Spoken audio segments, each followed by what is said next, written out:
자, 우리 먼저 아멘으로 하나님을 같이 예배하겠습니다. 할렐루야. 자, 오늘도 데일리 처치를 통해 같은 말씀을 나누는 모든 예배자분들 예수님의 이름으로 환영하고 축복해 드립니다. 우리 2025년의 소망과 결단을 또 주보를 보시고 같이 한번 고백하도록 하겠습니다. 제가 선창하고 후창하고 큰 목소리로 고백하겠습니다. 믿음은 들음은 다시 한 번만 믿음은 들음은 네, 그래서 많이 들으셔야 됩니다. 그런 기회가 많지 않지만 따지고 보면 그런 수단은 늘었거든요. 그러니까 우리가 마음만 먹는다면 얼마든지 그럴 수 있어요. 자, 오늘은 에스라라는 인물을 좀 소개해 드릴까 해요. 지난주 소개해 드렸던 느헤미야라는 인물이 있는데 이 에스라는 동시대 인물입니다. 근데 이제 느헤미야보다는 조금 앞세대 사람이고요. 근데 실제로 둘이 같이 활동을 하기도 했습니다. 어쨌든 나이는 좀 더 많은 그런 사람입니다. 자, 그 이야기를, 에스라 이야기를 오늘과 다음 주 이렇게 이어서 좀 나눌까 합니다. 자, 우선 먼저 말씀드리는 것은 제가 매주 성경의 인물들을 이렇게 소개해드리고 있는데 그들 모두에게서 나타나는 특징이 하나가 있어요. 공통점이 하나가 있어요. 그것은 그들 모두가 기도하는 사람들이었다는 것입니다. 사실 제가 기도에 대한 설명을 많이 하진 않습니다만 그들 모두는 다 기도하는 사람들이었어요. 기도하는 사람들. 저는 모름지기 그리스도인이라면 기도하는 사람이어야 된다고 믿습니다. 근데 이게 단지 종교적 행위로서의 기도는 아닙니다. 그건 이미 잘 알고 계실 거라 생각합니다. 제가 매주 소개해드리는 이 인물들은 기도의 사람들이었지만 그게 이제 저들이 늘 어떤 기도 행위, 종교 행위를 많이 한 사람이었다는 뜻은 아니란 얘기예요. 오히려 저들은 자기의 삶과 그들의 사고방식, 이 모든 면에서 전적으로 하나님께 열려 있었다. 이런 맥락이 사실 더 큽니다. 우리가 바로 그 인물들의 삶 속에서 특별한 특징들을 좀 찾아서 이렇게 인물별로 소개해드리고 있는 거죠. 자, 오늘과 다음 주는 이제 에스라의 특징을 또 보겠습니다. 기본적으로는 기도하는 사람이었습니다. 자, 에스라. 자, 계속 낯선 인물 좀 소개하는 것 같다 보니까 좀 어려운 이야기일 수도 있겠지만 좀 차근차근 한번 들어보시는 것도 나쁘지 않은 것 같아요. 남유다 사람이었습니다. 남유다 출신인데 남유다가 바벨론에 의해서 멸망을 했단 말입니다. 그리고 나서 이제 포로로 잡혀가요. 그 포로로 잡혀간 그 바벨론에서 태어난 사람이 에스라입니다. 그런데 그가 이제 제사장 가문이란 말이에요. 이제 아론의 후손이죠. 이제 그러다 보니까 이 사람도 제사장이 이제 돼요. 제사장이 되는 사람이에요. 자, 그러니까 에스라는 바벨론 이방 땅에서 태어나 목회자의 가정에서 태어나 목회자가 된 그런 사람입니다. 사실 바벨론 시대의 에스라가 어떻게 활동했는지에 대해서는 성경에 기록이 없습니다. 그런데 충분히 짐작은 할 수 있는 이야기가 많이 있어요. 그럼에도 불구하고 이제 이 유대 땅에서 떠난 유대인들, 그리고 뭐 특히나 이 제사장 가문의 사람들, 이런 사람들은 이 바벨론에 어떻게 정착해서 어떻게 활동하고 살았을까? 이 부분에 대해서는 되게 좀 관심을 가질 필요가 있다는 얘기예요. 구체적인 기록이 많지는 않지만, 근데 충분히 짐작은 가능한 성경의 이야기들이 있기 때문에 그걸 이제 조금만 소개해드릴까 합니다. 우선 바벨론 이야기가 있어요. 바벨론에 느부갓네살이 왕으로 있었는데 그 사람들이 이제 그 남유다를 침공해서 그들을 이제 그렇게 했지만 그들에게 어느 정도의 경제활동이라든가 종교활동은 다 이렇게 용인을 했었어요. 자, 그러니까 전적으로 그들을 노예로 삼으려고 했다기보다 이주 공동체로 이제 삼는 거죠. 그래서 어느 정도는 허락해 가면서 이렇게. 근데 그게 유대인들 입장에서는 어땠을까? 어쨌거나 이제 패전국의 국민으로서 여기에 포로로 끌려온 거잖아요. 남의 나라에 온 거니까 자유도 아무래도 좀 통제가 되고 본토에 돌아갈 수도 없고 못 가게 했으니까. 그리고 아무리 경제활동이 가능하다고 해도 이제 사회적 차별이 아무래도 있죠. 어쩔 수 없는 포로인 거예요. 그리고 특별히 그들의 종교생활도 이제 하라고는 했지만 뭐 어땠을까? 뭐 여러 가지 뭐 시시콜콜한 이야기가 많겠지만 결정적인 신앙생활에 문제가 하나가 있었어요. 그게 뭐겠습니까? 본토를 떠났다는 것. 그곳에 성전이 없다라는 거예요. 뭐 당연한 얘기죠. 본토에 떠났고 예루살렘에 성전이 있는 거니까. 그리고 그들에게는 여기서 예배해야 된다라고 이제 배운 게 오래됐잖아요. 솔로몬 때부터 그렇게 배웠으니까. 꽤 오랫동안 그렇게 했단 말입니다. 성전이 없어요. 자, 그러니까 바벨론의 속국으로 살게 된 이후 그들이 어떤 방식으로 신앙생활을 할 수 있었을까? 아무래도 이전과는 다르죠. 다 똑같이 할 수가 없는 거예요. 뭐 아무리 국가가 허용했다고 하더라도 그렇게 70년을 사는 거예요. 자, 그러다 보니까 바벨론에 사는 동안 유대인들의 신앙생활 방식도 많이 변했겠죠. 근데 제사장이나 목회자들, 제사장이나 성전에서 특별히 일을 하는 지파로 아예 구별된 사람들이 있었잖아요. 레위인들. 그런 사람들은 어떻게 해야 돼요? 뭐 해 먹고 살아야 돼요? 예전에는 그런 거 고민 안 해도 됐었거든요. 많이 바뀌었겠죠. 실제로 그들의 신앙이 어떻게 바뀌었냐? 점차 가정이나 특정 장소에, 마치 우리처럼 이렇게 특정 장소에 모여서 율법을 연구하고 기도하는 이런 회당 중심의 신앙생활이 바로 그 바벨론 때에 이제 생기기 시작했습니다. 사실 더 올라가면은 여러 가지 할 얘기가 있지만, 그나마도 유대인 전체가 그런 노력을 한 것도 아니에요. 이제 어떻게든 신앙을 지키겠다고 노력하는 사람들 중심으로 이렇게 하는 거죠. 사실 대한민국의 기독교인들도 어떤 조금씩 이런 큰 사건들을 겪을 때마다 뭐 이렇게 구분하는 게 좀 그렇지만, 때로는 믿음에 따라서 아싸 잘됐다 하고 차라리 막 빠져나가는 분도 계시고, 어떤 사람들은 이거 큰일 났다 해서 더 애절하게 매달리는 경우도 있고, 이렇게 한 것 같아요. 뭐 그런 게 있죠. 에스라는 그런 세계관 속에서 목회자의 자녀로 태어나서 예전하고는 전혀 다른 방식의 목회 현장에서 살았던 제사장이 된 그런 사람이었습니다. 자, 괜히 복잡한 것 같지만 이런 식의 이해를 할 필요가 있어요. 그리고 어느 정도 좀 공감이 되지 않으세요? 우리도 지금 코로나 겪고 나서 이 짧은 시간에 죄다 바뀌었잖아요. 지금 전혀 다른 세상을 좀 살고 있는 거거든요. 다만 그럼에도 불구하고 이제 제사장이잖아요. 제사장 가문이잖아요. 원하든 원치 않았던 신앙을 배워가면서 살아온 사람이잖아요. 과거에 우리 민족에게 어떤 일이 있었는지, 어떻게 하다가 우리가 패망했고 여기까지 왔는지, 여기서 이렇게 살고 있는지, 이런 거 다 알잖아요. 이런 문제의식을 배워서, 직접 내가 막 전쟁을 해본 건 아니지만, 내가 막 한국전쟁을 경험해 본 건 아니에요. 하지만 그런 걸 좀 들어서 배워가면서, 우리 집은 특별히 그런 거 더 열심히 가르쳤을 거 아니에요. 우리 엄마 아빠는. 이걸 배워가면서 자라갖고 나도 이제 목사가 된 이런 사람이 에스라였다는 얘기예요. 어찌되었든 그렇게 성전이 없는 상황에서 이제 그들이 사는데, 그럼에도 불구하고 저들에게 이거는 있었잖아요. 그게 뭐예요? 율법. 이거는 있잖아요. 이건 구두로도 전승이 되고 막 문서도 좀 남아있고 이렇게 하니까. 율법은 예전부터 중요했어요. 그런데 지금은 더 중요하죠. 왜냐면 성전이 없으니까 그들에게 매개가 될 수 있는 게 많지 않단 말입니다. 그러니까 이 말씀이 더 중요한 거죠. 이 율법이 구심점이 될 수밖에 없는 상황. 바로 그 율법을 중심으로 우리 유대 공동체는 확고한 신앙으로 무장해야 되지 않겠나, 이런 인식을 당시의 제사장들은 해야만 해요. 왜냐면은 다른 게 할 일이 없거든요. 할 일이 없어졌어요. 성전이 없으니까. 어떻게든 또 우리의 그 명맥을 또 이어나가야 되는 것도 있고, 우리의 사명도 있고, 이런 게 있죠. 그건 이후에 에스라의 사명을 통해서도 다 드러나는 겁니다. 에스라가 율법을 열심히 연구했죠. 대부분의 제사장들이 다 그렇게 했는데, 에스라가 유별나게 더 많이 했나 봅니다. 자, 그런데 그러한 바벨론 시대, 70년 정도의 시대를 지난 이후에 바벨론이 이제 소개해드렸지만 페르시아한테 망한단 말입니다. 그 멸망하게 된 이후에 페르시아 시대가 열렸어요. 그게 에스라서 1장의 이야기입니다. 이제부터 기록이 된 거예요.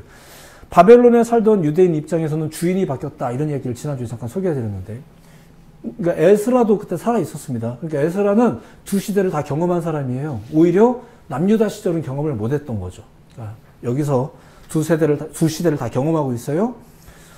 그렇게 페르시아의 시대가 열리고 12년 정도가 흐른 이후에 포로귀환이라는 게 일어나요. 그게 1차 포로귀환입니다. 뭐 모르셔도 상관없어요. 근데 이제 페르시아는 좀 더 이렇게 관용 정책을 펼쳤거든요. 그래서 고향에 돌아가고 싶은 사람은 가, 이렇게 하니까 그렇게 해서 이제 갔단 말이에요. 그게 1차 포로귀환. 그 기록이 에스라서 1장부터 6장까지입니다. 참고로 여기에선 에스라가 등장하지 않습니다. 스룹바벨이라든가 이런 사람 등장하고 합니다. 자, 근데 그때에 결과적으로 이야기하자면 에스라는 안 갔거든요.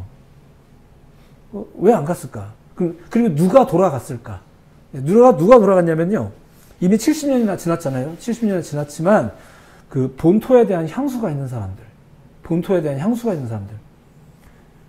제가 가끔 저는 이제 북한을 되게 막 사랑하고 좋아하는 건 아닌데 가끔 이제 그 인접한 곳을 가끔 가요. 우리나라에서도 가고 예전에 중국 쪽에서도 거기 가고 러시아 쪽에서도 그쪽 인접한 곳을 일부러도 가요. 저는 사실 접경의 정서를 좋아해서 거기 가면 괜히 긴장이 되거든요. 그런 접경의 정서를 느끼고 싶어서 일부러 좀 가끔 가는데 거기 가면 옛날 어르신들만 많이 와요. 와서 이제 그쪽에 대한 그리움이 있는 분들이시죠. 많이 오세요. 본토에 대한 향수가 있는 분들, 그리고 신앙도 성전신앙이 강하신 분들. 왜냐면 그렇게 믿었잖아요. 성전신앙이 강한 분들이 이 1차 귀환자들의 대부분을 차지했었습니다. 심지어 1차 포로기환의 목적 자체가 성전 재건이었었어요. 자, 성전 중심의 신앙이 컸던 사람들. 그렇게, 신앙생활은 이렇게 해야 되는 거 아니야? 라고 이제 거기에 익숙한 사람들. 그리고 본토, 그 땅에 대한 추억이 깊었던 사람들이 이제 갔습니다. 자, 그런데 시간이 꽤 흘렀잖아요. 심지어 바벨론에서 태어난 사람들도 많았단 말이에요. 에스라도 그 중에 한 명이었고요. 그가 비록 전통을 따라 제사장이 되었고, 또 민족의 신앙도 알고, 뭐, 예루살렘을 어쩌고, 이거 다 안단 말입니다. 그래도 아마 선대들보다는 조금 다른 마음이지 않았을까. 자, 머지않아 광복절인데, 오늘날 또 우리나라의 젊은이들이 광복절이나 6.25 한국전쟁 이런 거에 큰 감흥이 있을까? 가끔 이런 생각이 좀 들긴 합니다. 그 기억하는 것과 애정하는 건 좀 다른 것 같다는 얘기예요. 기억은 꼭 하셨으면 좋겠어요. 애정까지 강요하진 않겠습니다만, 기억은 꼭 하셔야 됩니다. 근데 애정을 하는 사람들이 있단 말이에요. 에스라의 속내를 제가 단언하기는 어려운데, 그의 상황은 그랬습니다. 그리고 결과적으로 안 갔다니까요.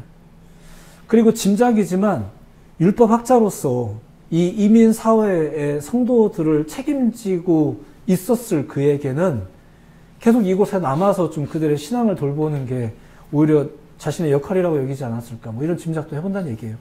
어쨌거나 안 갔으니까. 자, 그리고 한 가지 더 볼 건 이런 겁니다. 에스라도 제사장이었지만 앞서 잠깐 언급했듯이 성전을 중심으로 활동하던 사람들, 그 사람들 다 어떻게 됐을까? 이런 거. 뭐 대표적으로 제사장과 레위인들이 그런 사람들이었다는 얘기예요. 이건 사실상 바벨론 시대 때부터 있었던 문제예요. 근데 이제 페르시아 시대가 열렸는데 사실 페르시아 시대는 이게 쪼이는 게 좀 약해졌거든요. 그러니까 편하게 해 이런 시대를 살게 됐어요.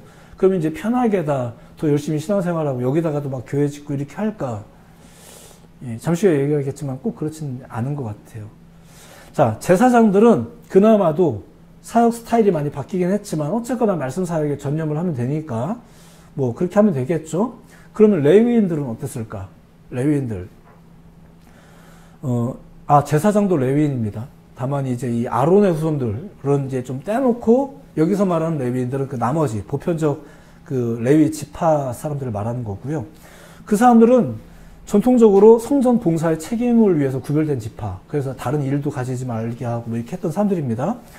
근데 저들은 다른 일자리를 가지지도 않았고 그러면서도 이제 삶이 사라졌단 말이에요. 성전 중심으로 살면서. 그런데 앞서 말씀드렸듯이 환경이 바뀌었잖아요. 특히 이제 성전이 없단 말이에요.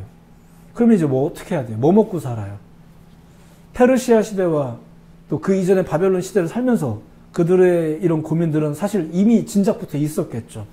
그리고 이제 신앙의 형태도 점점 성전 중심이 아니라 회당 중심, 막 곳곳에 몇몇씩 모여 둘러앉아서 하는 이런 소수 집회로 바뀌고 나서부터 이 레위인들은 우린 뭘 해야 되지?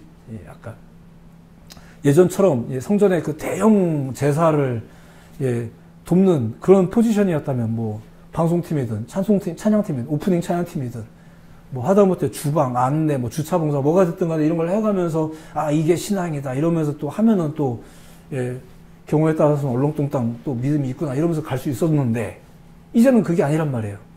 현실에 더 깊숙이 들어가서 동족의 신앙을 돕는 그런 역할을 감당해야 되는데 근데 우리는 그나마도 제사장도 아니에요. 직업적인 제사장도 아니에요. 애매하다는 얘기예요.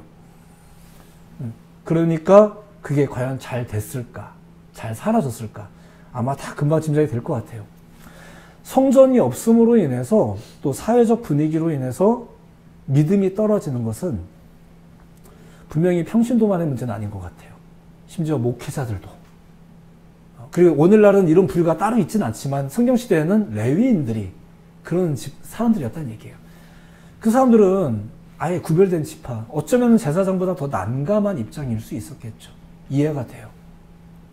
이런 사람들, 성전이 있어야, 그나마 교회에 가야, 뭐라도 해야 믿음이 생긴다는 생각을 제가 보기에는 오늘날도 많은 분들이 하시는 것 같긴 해요. 할 일이 없으면은 뭔가 교회도 갈 힘이 없는 것 같고, 아무튼 이런 것 같아요. 왠지 불안해지고. 근데 당시에 사람들도 그랬다는 얘기입니다. 그랬어요. 그걸 어떻게 할 수 있느냐. 자, 그게 이제 오늘 본문에 그런 이야기가 이제 8장에 보면 나오게 됩니다. 자, 이제 시간이 또 더 흘렀잖아요.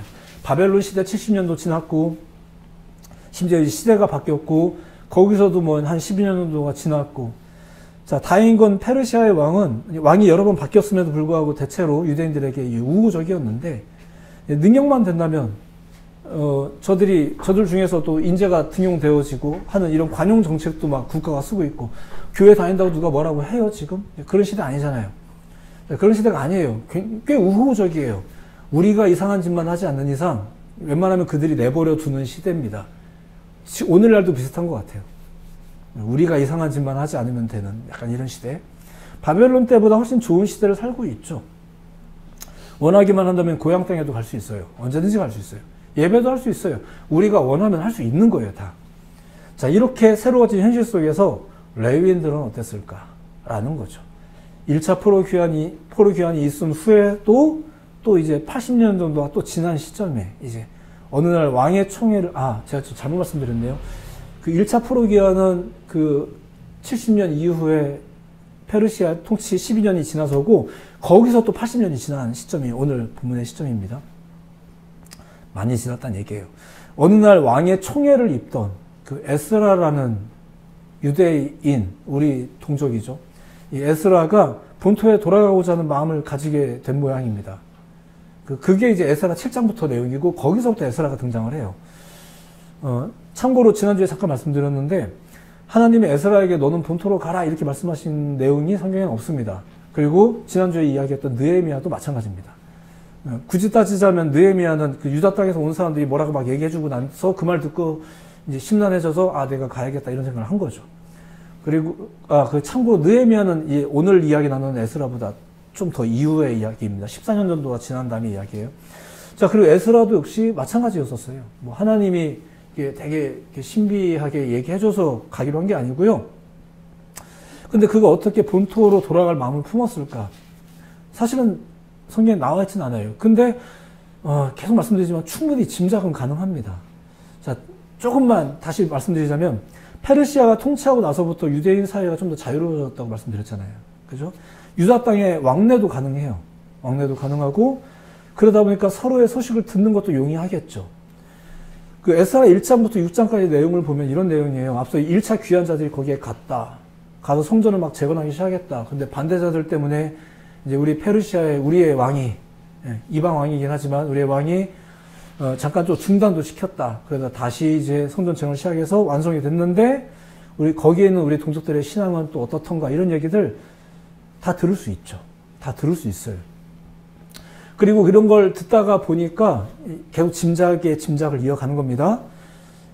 우리 민족의 국가적 문제나 신앙의 문제가 이게 성전이 재건된다고 되는 문제는 아니구나 라는 것을, 나는 성전은 안 가봤지만, 에스라가, 난 거긴 안 가봤지만, 내가 여기서 율법을 연구하는 사람으로서, 제사장으로서, 내가 예배 인도자로서 내가 여기서 살다 보니까, 나도 갔어야 되는 거 아니야? 이런 생각을 했을 텐데, 거기 갔던 분들이 거기서 펼쳐진 이야기를 내가 듣다 보니까, 그게 성전이 재건된다고 되는 게 아닌가 보다 라는 생각도 할 수 있지 않았을까. 그래서 결과적으로는 에스라가 거기 가봐야 되겠구나. 가서 내가 할 줄 아는 건 율법을 전하는 거니까 내가 율법을 가르치는데 전념해야 되지 않을까.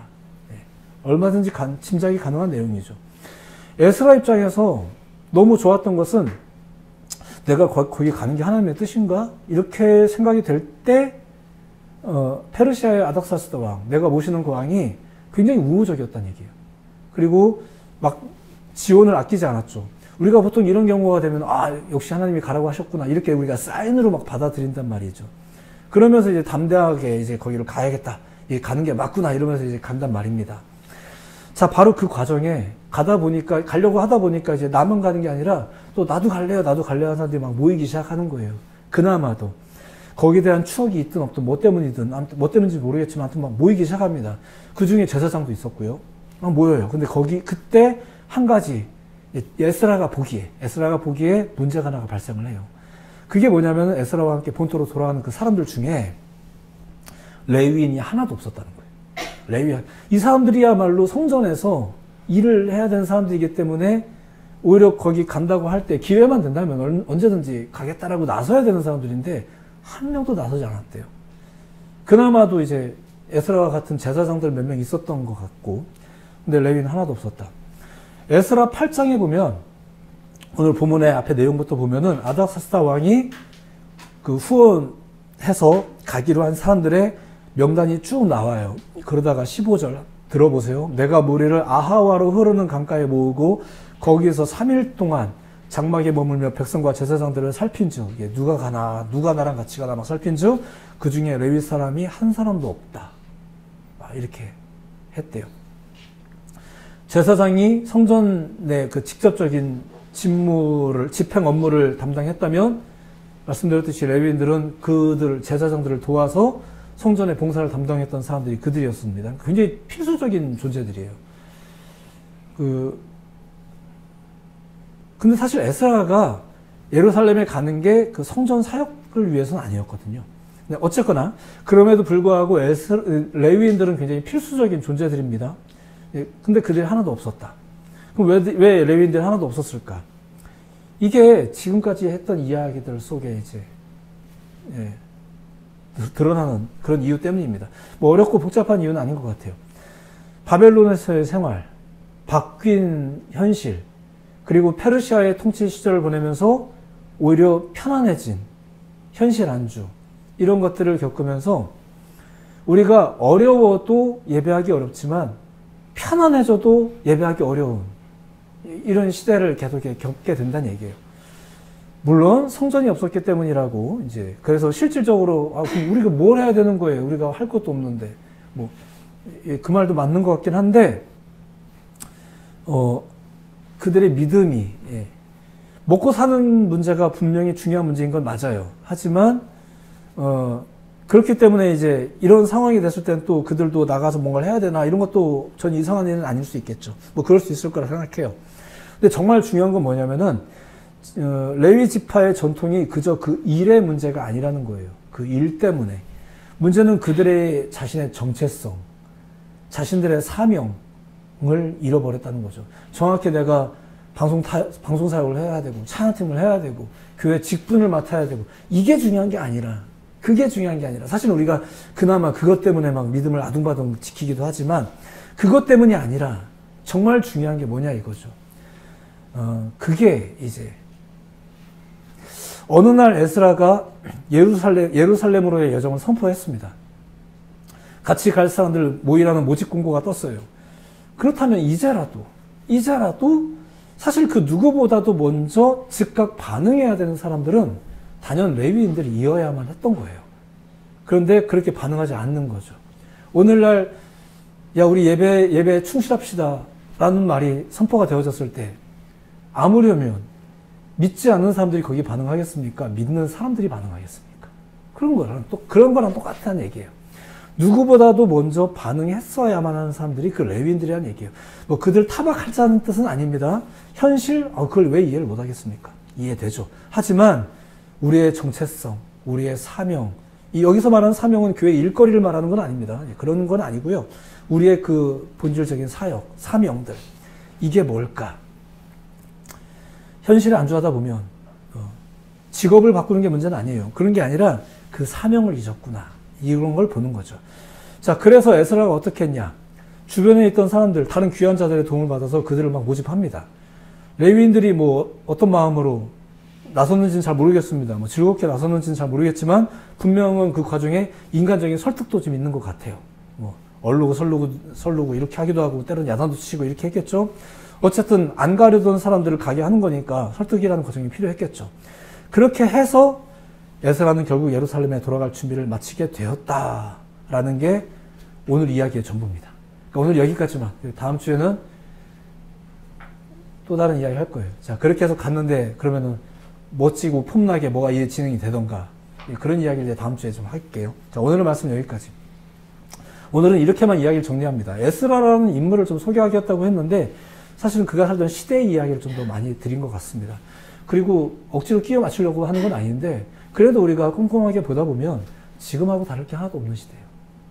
그리고 이게 또 마냥 지금만의 문제가 아니라 인류사를 보면 그렇게 이렇게 어떤 텀들이 꼭 있더라고요. 어떤 큰 사건에 의해서 천재지변 때문이든 국가적 전쟁의 문제 때문이든 심지어 개인사의 문제에서든 그런 일들은 있게 마련인 것 같습니다. 그럴 때마다 큰일 났네 할 게 아니라 우리는 나름대로 살아갈 방법들을 간구하죠. 뭐 그게 이상한 건 아니에요. 지금 이 집이 예전에 가까웠는데 이젠 멀어졌어. 그럼 당연히 고민하는 것, 그게 뭐 무슨 죄악이겠습니까? 그게 무슨 믿음이 없음의 문제겠습니까? 그럴 수 있는 거죠. 하지만 우리의 그 정체성을 잃어버리지 않고 고민하고 노력하는지의 여부는 그거는 우리가 절대 포기할 수 없는, 그리고 계속 고민해야 되는 우리의 내면의 문제인 것 같다는 얘기예요. 상황에 대한 거는 당연히 바뀌죠. 에스라는 바로 그러한 때의 신앙인이자 사역자였었습니다. 그렇다면 그의 사역도 예전 사역처럼 그렇게 할 수 있었는가? 당연히 그러지 못했죠. 달라졌죠. 나름 원인은 있는 거예요, 다. 근데 누구의 탓의 문제가 아닙니다. 그냥 시대가 그렇게 변한 거예요. 하지만 그러한 새롭게 변화된 그 환경 속에서 그가 한 일은 오히려 신앙의 본질에 집중할 수 있었다는 거죠. 그게 뭐 시대가 바뀌어서 카멜레온처럼 사역의 형태를 어떤 목회자가 바꿨다 이런 내용이 아닙니다. 그가 집중했던 율법은 원래 누구나 집중했어야 되는 율법이라는 얘기예요. 원래 누구나 집중했어야 되는 율법. 성전도 그래서 세워진 거예요, 원래. 자, 그런데 이제 율법보다 성전이 더 중요해지는 어떤 그런 때가 또 있었고, 이런 것이 인류사 속에 조금씩 반복되는 것 같습니다. 어쨌거나. 자, 성전이 없으니까. 안타깝죠? 안타깝긴 한데, 그래서 가능해진 약간 그런 케이스? 예. 에스라가 더 율법에 집중하게 된 건, 그가 믿음이 좋아서였나, 그가 마냥 특별해서인가, 그렇게 볼 문제는 아닌 것 같아요.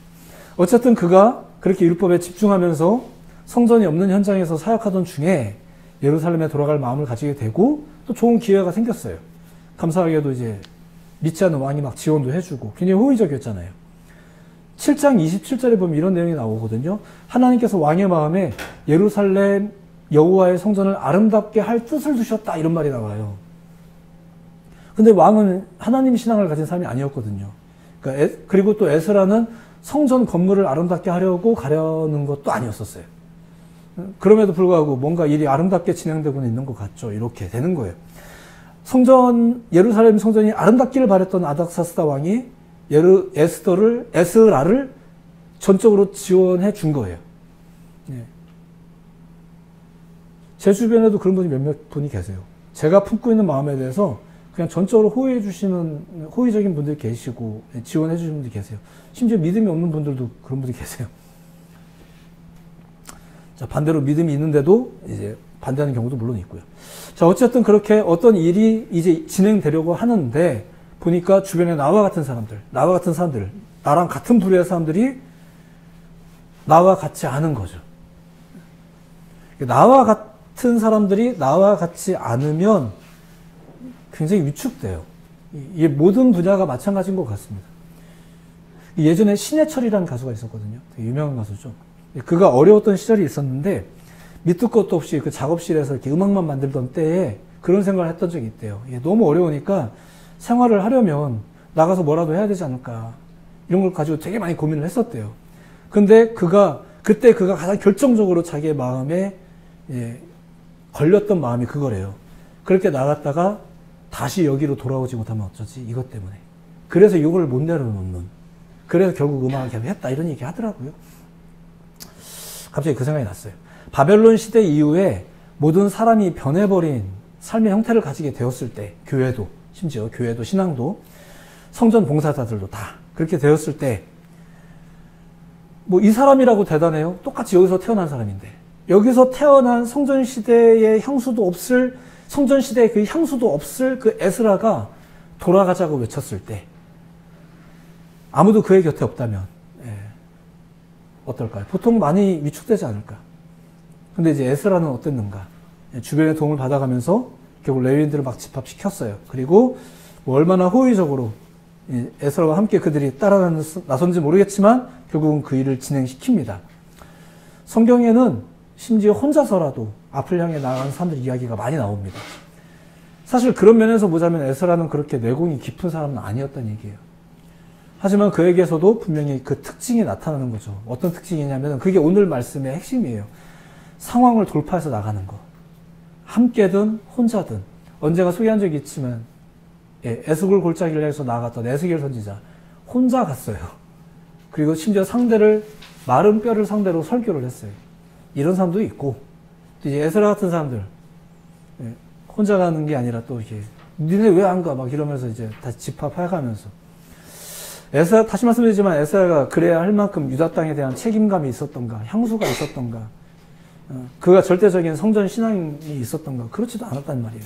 그러니까 이렇게 가고자 했던 이 마음 어떻게든 가자라고 했던 이 마음이 하나님께로부터 비롯된 것이라고 이제 우리가 짐작하고 보는 거예요. 하나님은 믿는 자들을 도우시지만 그 믿음으로 나아가는 자들을 도우시는 거예요. 여러분들이 분명히 그 사실들이 오해가 없었으면 좋겠습니다. 아, 나 믿었는데 왜 안 도와주시느냐. 자, 한 단계만 좀 더 진보합시다. 믿기 때문에 도와주시는 게 아니라 믿음을 가지고 나아갈 때 도우시는 거예요. 도우시고 또 만나게 해주시고 필요하다면 채워주시고 이렇게 하는 거죠. 여러분은 비록 에스라처럼 직업적인 신앙인은 아니지만 물론 레위인 같지도 않아요. 우리 오늘날은 그런 부류가 따로 있는 건 아닙니다. 하지만 오늘날 우리는 모두가 다 이제 나아가게 하시는 하나님을 경험할 필요가 있죠. 그걸 보는 거예요. 그걸 만나는 거고요. 시대가 바뀌었습니다. 근데 본질이 바뀌었나? 누차 계속 반복했다는 거지만 그렇지 않습니다. 뭘 해야 할지 모를 때도 많아요. 하지만 우리가 꾸준히 말씀을 읽을 수 있죠. 들을 수 있죠. 꾸준히 각자의 자리에서 진리를 탐구할 수 있어요. 신학자가 될 필요는 없어요. 목회자가 될 필요도 없고요. 또 그런 사람만 그걸 하는 것도 아니에요. 하지만 모두에게 요구한 요구는 동일하다는 얘기예요. 뭘 해야 할지 모를 때 꾸준히 말씀을 읽고 꾸준히 기도하고 탐구하는 것. 왜냐하면 하나님께서 우리를 나아가게 하시니까요. 그리고 어떤 때가 되었을 때 어디선가 집합이라는 소리가 들렸을 때 어디선가 나팔 소리가 울려 퍼졌을 때 걷는 거죠. 나아가는 거죠. 그런 우리가 되어야만 하는 거죠. 성경의 이야기는 그런 메시지가 계속 등장을 하고 있어요. 계속 저반에 깔려 있어요. 한 주간 열심히 사시고요. 묵상하시고요. 기도하시고요. 내가 이 시대에도 여전히 하나님 믿는 사람으로 내가 그리스도인으로서의 정체성을 잃어버리지 않는 분들 모두가 되기를 다시 한번 예수님의 이름으로 축복하고 응원해 드립니다. 기도하겠습니다.